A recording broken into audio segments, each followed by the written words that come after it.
جنگ عجیب و باور نکردنی بانو نغمه با آریانا سعید. دلیل درگیری نغمه با آریانا سعید چی بوده است؟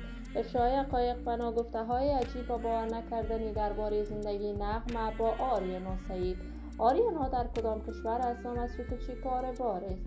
من در این ویدیو پیرامون حقایق همین ماجرا خواهم پرداخت. پس در ادامه با کانال دنیا اینفو باشید.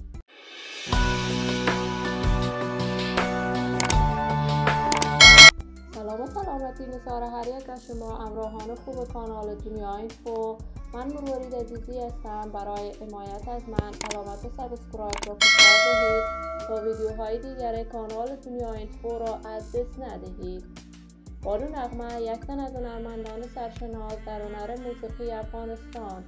نغمه شهرت و محبوبیت هنری خاص در میان مردم افغانستان و پاکستان دارد و علاقه‌مندان و منتقدان هنری بیشماری دارد. نغمه از سن جوانیش شروع به کارهای هنر آوازخوانی‌اش کرد و در آن زمان ازدواج کرد، اما ازدواج‌های نغمه کاملا ناکام بوده است و از شوهر اول و دومش جدا شده است. نغمه در کشور امریکا زندگی می‌کند و در آنجا زندگی خوبی دارد و همواره برای دوستداران و طرفداران صدایش برنامه‌های هنری می‌سازد. علاقه‌مندان و طرفداران فراوانی دارد. بانو نغمه چند مدت می شود دیگر کنسرتی برای دوستداران و طرفداران صدایش در امریکا برگزار نکرده است.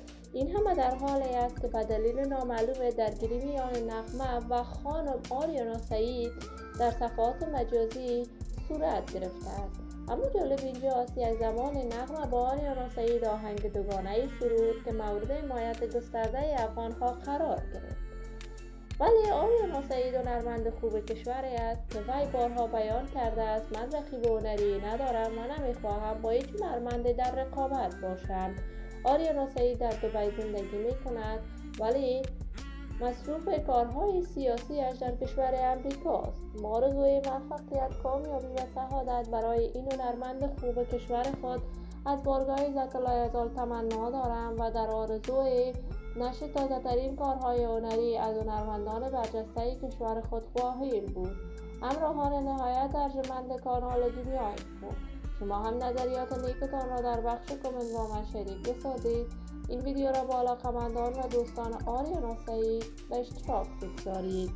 اگر تا هنوز عضو کانال دنیا اینفو نشدید، پس برای عضویت با این کانال علامت سابسکرایب را فشار دهید تا ویدیوهای دیگر کانال من را از دست ندهید.